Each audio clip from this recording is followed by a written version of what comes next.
If you're a regular customer of Target, or any major retailer with a sophisticated point-of-sale and inventory management system, you've probably been given a guest ID, typically a number that is tied to your credit card and your name, and that records everything you've purchased in their stores. From this, Target can learn a great deal, both about you personally and about broader consumer trends. One of the things that Target noticed when it began electronically tracking shopping behavior was that women who registered for baby showers, in other words, women who had self-disclosed that they were pregnant, tended to buy larger amounts of unscented lotion, starting sometime around the beginning of their second trimester of pregnancy. Presumably, this reflected something like heightened smell sensitivity. But the reason really doesn't matter for our discussion. What does matter is that the correlation of data gave Target an idea for marketing.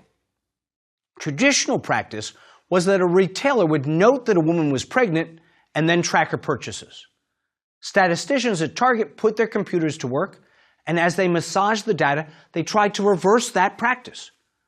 Company officials asked whether they could identify customers who were pregnant, not from how they looked or what they said, but rather from what they purchased. And they could. The analysis identified about 25 products that were predictive of pregnancy. As the New York Times noted, taken together, these 25 products became the basis for statisticians to assign each shopper a pregnancy prediction score, and to predict within a very narrow window exactly when each shopper's due date was likely to be. In other words, Target could tell that a woman was probably pregnant and could even predict with some accuracy when she was due to deliver, sometime in, say, the first 2 weeks of September. Armed with this information, Target issued coupons tied to the likelihood that a customer was pregnant, and also to her probable stage of pregnancy. Of course, not all of the customers had publicly signaled or even disclosed their pregnancies, but from a marketing perspective, it seemed to be a genius strategy. To many customers, such unsolicited conclusions were intrusive. An enterprising New York Times account into how commercial data brokers use big data and analytics to sell goods found that the program led one angry and unsuspecting father to storm into a Target store and berate employees for sending his teenage daughter coupons for baby clothes and cribs. It turns out his daughter was pregnant. She just hadn't told her dad yet. Because Target's predictive analytics were perceived as too creepy, the retailer made it less precise. So now, today, in a mailing with coupons for baby clothes, you might also find it combined with an offer for television sets. These sorts of predictive analytics are becoming an essential component of Target advertising. Consider what the digital marketing company Quantcast says it can do with data. Let's say that you've watched 3 videos on Feng Shui in the last 24 hours, that you've read 12 articles on the health benefits of kale in the past week, and that you've spent 9 hours in the past 3 weeks looking at the hotspots for social life in Portland. All of this information quietly gathered and recorded by your mobile phone. Mixing this bowl of seemingly random information along with other data, Quantcast says it can predict with a reasonable degree of accuracy that you are 30 times more likely to buy a juicer than the average person, and that you are 14 times more likely than average to purchase renter's insurance. Their motto? We're not really psychic, but we're pretty close. Welcome to the world of commercial data aggregators and analytics.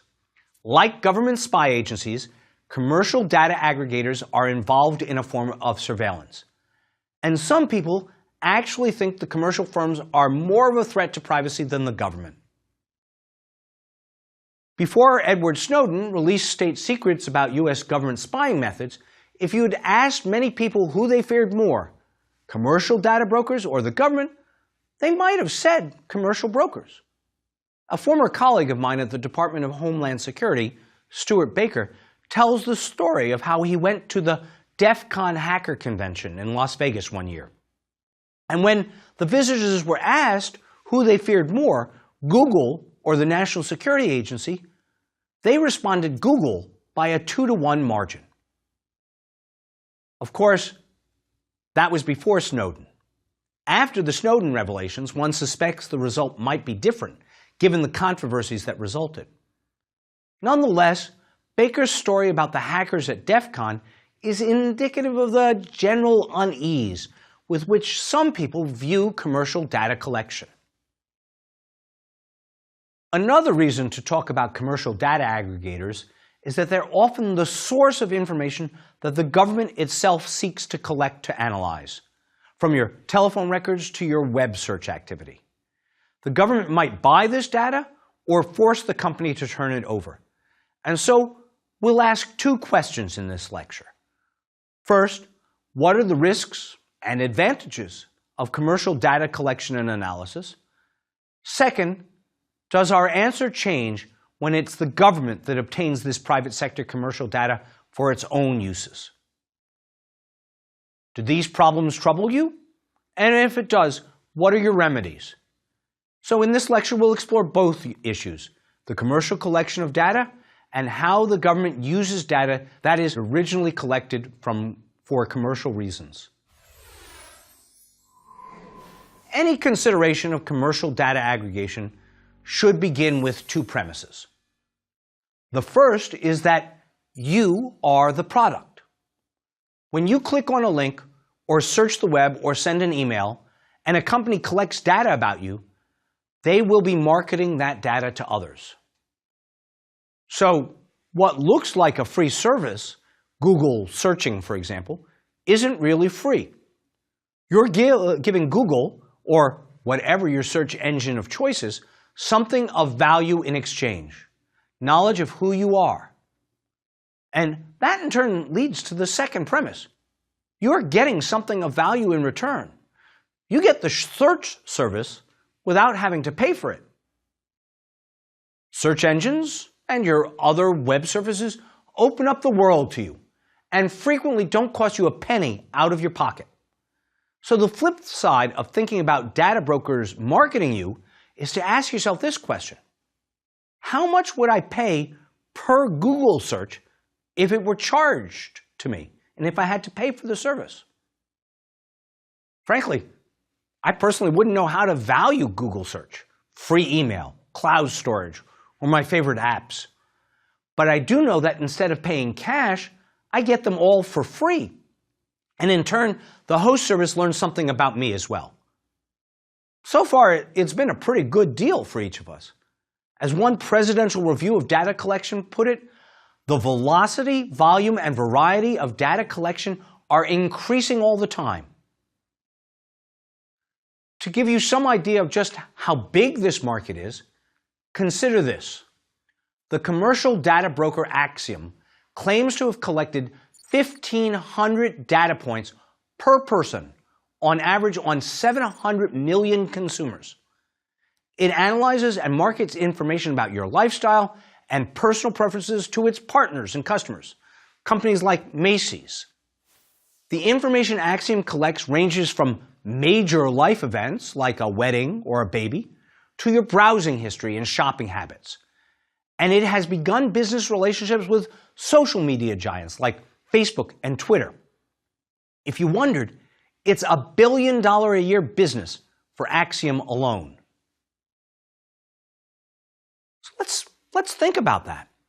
How should we regulate this market in me? The Federal Trade Commission has recommended that consumer data brokers be more transparent and give consumers greater control over their personal information.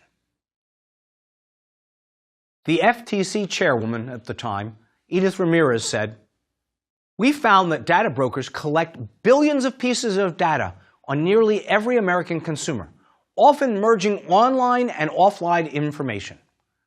Ramirez said, data brokers are also making potentially sensitive inferences about customers, about their health, financial status, and ethnic backgrounds. And consumers have little, if any, window into this process, let alone meaningful control or choice about how their data is shared among businesses. In response to that problem, the FTC said that Congress should consider enacting legislation to make data broker practices more visible to consumers and to give consumers greater control over the immense amounts of personal information about them collected and shared by data brokers. Distilling her view into one thought, FTC Chairwoman Ramirez said, quote, "We need better transparency into how data brokers collect and use our personal information to help ensure that we not go down a path that leads to unfair exclusion, but rather one that widens opportunities for all consumers." That was the start of a campaign to increase government control over data broker activities. So where will this lead? What's likely to happen in the next few years? At least two results, I think, seem certain to follow. First and foremost, the growth in regulation of data brokers is part of a broader trend to regulate and control the collection of data generally. The arc of the law and policy is increasingly in favor of regulated data collection, analysis, and use. As the General Counsel of Microsoft has put it, data will soon become a regulated commodity. Second, in the consumer context, expect that regulation to rely on something called the principle of responsible use. Responsible use is the idea that instead of focusing on privacy protection efforts and anti-collection rules, the appropriate focus is on rules relating to analysis and use. The rationale behind the idea is that it's becoming increasingly difficult to place collection limitations on new technologies. As a consequence, data brokers and cloud storage providers can no longer be effectively regulated through restrictions on their tools of collection. That's because collection limitations fundamentally destroy the value of big data aggregation. The whole point of data collection is to discover something new and different, like what Target did with pregnancy. As the White House Council of Advisors for Science and Technology said, limits on collection defeat the positive benefits that big data enables, new, non-obvious, unexpectedly powerful uses of data. Inevitably, this will mean that data brokers and those who store data for the brokers will be scrutinized for how they use the data they collect. Former Secretary of Homeland Security Michael Chertoff and one of his senior advisors, Mary DeRosa, have written that the right way to gauge privacy protections is through consumer expectations. We need a flexible conception of responsible use that responds to the context in which data is provided. We all assume, for example, that the data we provide to an app developer can be used to improve the app we've purchased. By contrast, we have a much higher expectation of privacy when that data is collected by the app developer and traded to third parties. The FTC's regulation of commercial data brokers is just beginning. Increasingly, aggregators who collect data from consumers will need to be careful how they use it, because if they aren't careful, they can anticipate a challenge from the government. Let's turn now to the second of our topics, the government's use of commercial data for its own purposes. It's difficult to measure, but almost everyone is quite sure that the private sector collects by volume more data than does the National Security Agency or any other government agency.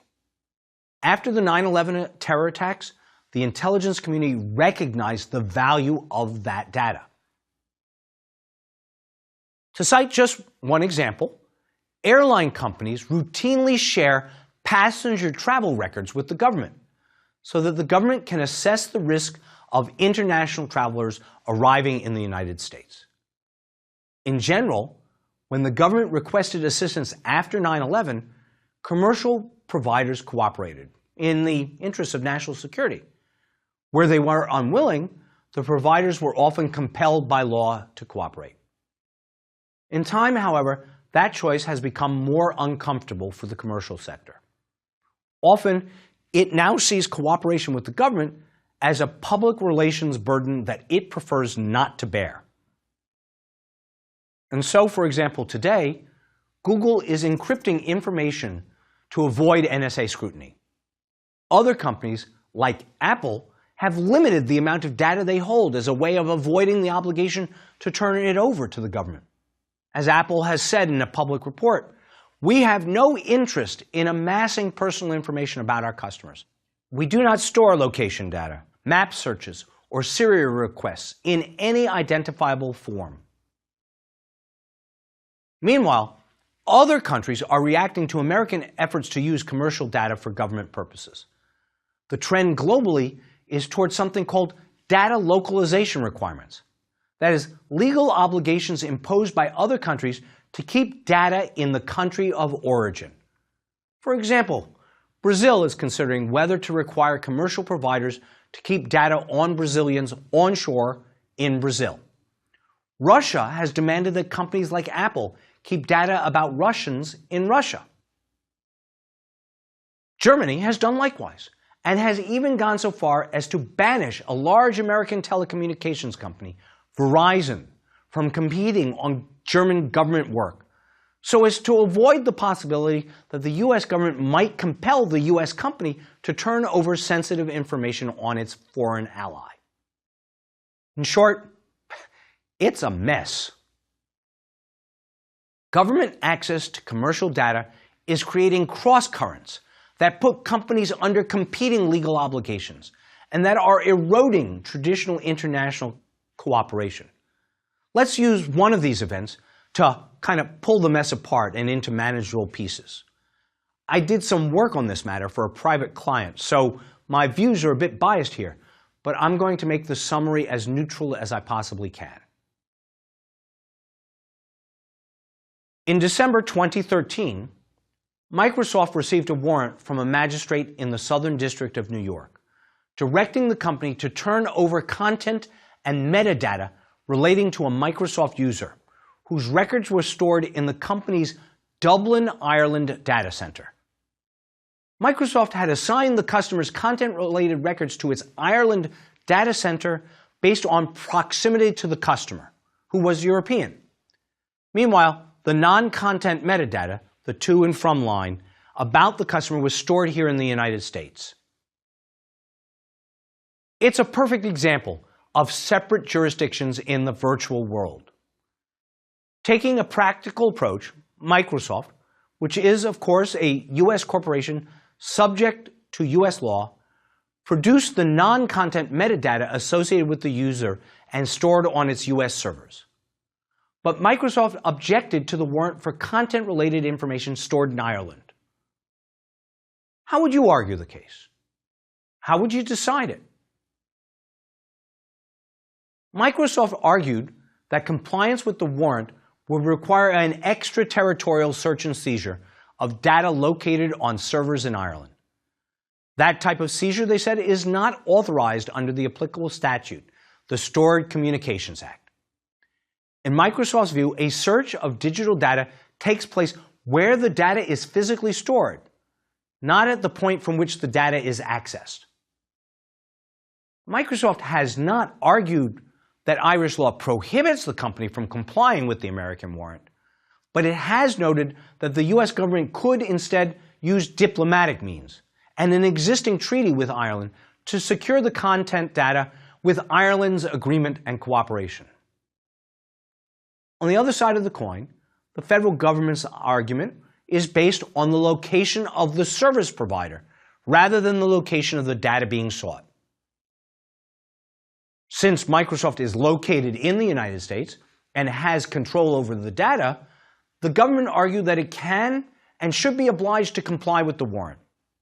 In addition, the government contended that a decision in favor of Microsoft would have much broader implications, signaling to criminals that simply registering as a non-U.S. account holder would allow them to escape the Stored Communications Act warrant and avoid federal scrutiny.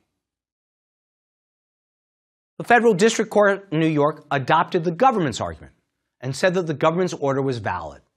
Microsoft was required to disclose the content of its customers' files even though they were stored outside the United States. Microsoft has since appealed the matter to the U.S. Court of Appeals for the Second Circuit. And I'm going to leave to you the task of researching the outcome. I'm pretty confident that if you type the terms Microsoft, Dublin, Ireland, data center, and U.S. Court of Appeals into a Google search engine, or better yet, into Microsoft's Bing search engine, the answer will come right up. But whichever way the case ultimately turns, it will have international implications. Why? Well, for one thing, American cyber policymakers might soon be put to a test that challenges their consistency. Consider the announcement by Alibaba, the Chinese e-commerce company, that it planned to open up a new data center in Silicon Valley. From a business perspective, the decision made perfect sense. The center would allow Alibaba to expand one of its product lines, cloud services for businesses, into the American market. It demonstrated an effort by Alibaba to go head-to-head with other cloud service providers, such as Amazon, that lease computing systems to businesses. Whereas before Alibaba's clientele was almost exclusively Chinese, the new data center was part of an effort to become more international. And that was sure to give American policymakers heartburn. The U.S. says that U.S. law gives it the right to compel evidence from U.S. corporations anywhere in the world. Therefore, to be consistent and not hypocritical, the U.S. must similarly recognize foreign oversight of foreign corporations on U.S. soil.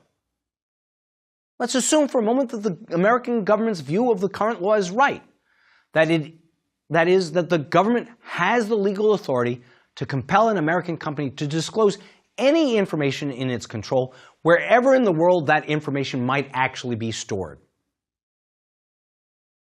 If we accept that view, then of necessity, we must be logically consistent and say the same is true of American data stored on the Alibaba server in Silicon Valley. The Chinese government is legally free to compel a Chinese company like Alibaba to disclose any information in the company's control, even if that data is stored in America. And by the logic of our own government's argument, the laws of the United States are irrelevant, even if the data is on American soil and pertains to American citizens or business dealings.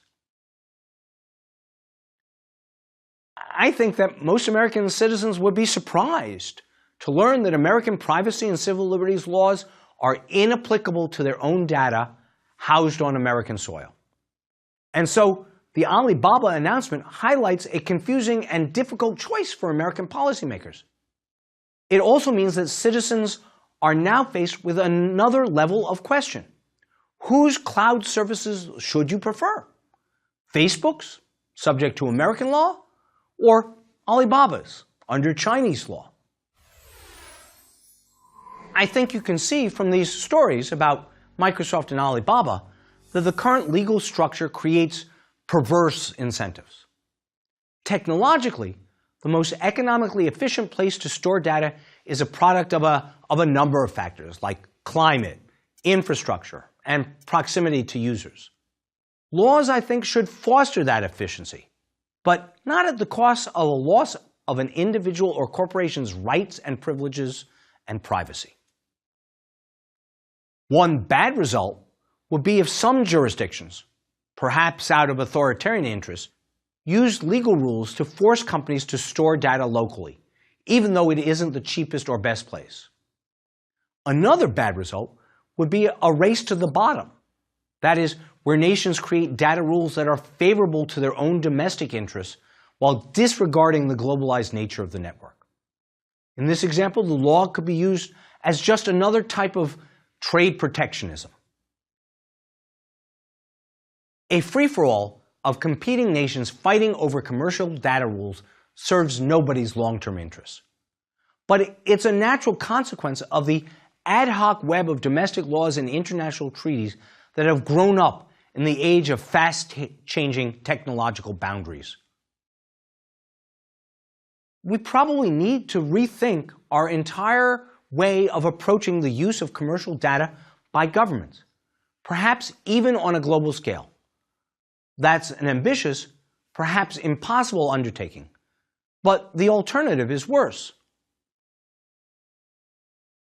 Meanwhile, American companies are losing one of their competitive advantages because of concerns about government surveillance. That edge is the legal system in which technology innovates and evolves. Inconsistent legal obligations put data holders in a nearly untenable position. Though a nation like Germany can demand localization, other nations are not obliged to honor that determination, and many nations' laws conflict with those requirements. For example, the United Kingdom's Data Retention and Investigatory Powers Act says that it can demand data stored overseas. But German law says that German companies can't give data to the UK. What's a company caught in the middle supposed to do? Indeed, a patchwork of inconsistent laws makes it difficult, though not quite impossible in some instances, to operate a cloud-based system. According to the Business Software Alliance, that's a trade group that represents the global software industry before governments and in the international marketplace on legal and regulatory problems, including the lack of legal protections and conflicts of law, have substantially impeded cloud computing growth. Consumers outside the United States are losing trust in American tech companies. Anecdotal evidence abounds that American companies are losing business because of perceptions that they're vulnerable to U.S. law enforcement evidentiary requirements. Estimates vary as to exactly how much this will hurt the bottom line. Some suggest that as much as $20 billion or $35 billion annually in potential revenue will be lost. As with most such estimates, the true costs are impossible to know with certainty. The flip side of this problem is, I think, equally troubling. It might be, as Microsoft said in the case over how the U.S. government should proceed in securing private records overseas, that part of the answer lies in diplomacy. We have a mutual legal assistance treaty with Ireland. That's a treaty that sets out how and when U.S. and Irish law enforcement will cooperate with each other. And it seems likely the Irish would help American law enforcement and intelligence agencies with legitimate interest to secure the data they need to conduct an investigation. But not all nations are as reasonable or as friendly as Ireland. Some, indeed, are inimical to American interests, and possibly to the interests of many other nations. A Chertoff Group white paper noted that, quote, the trend towards data localization carries with it the risk that countries might develop rules that make them data access black holes where malicious actors can find a safe haven from legitimate scrutiny.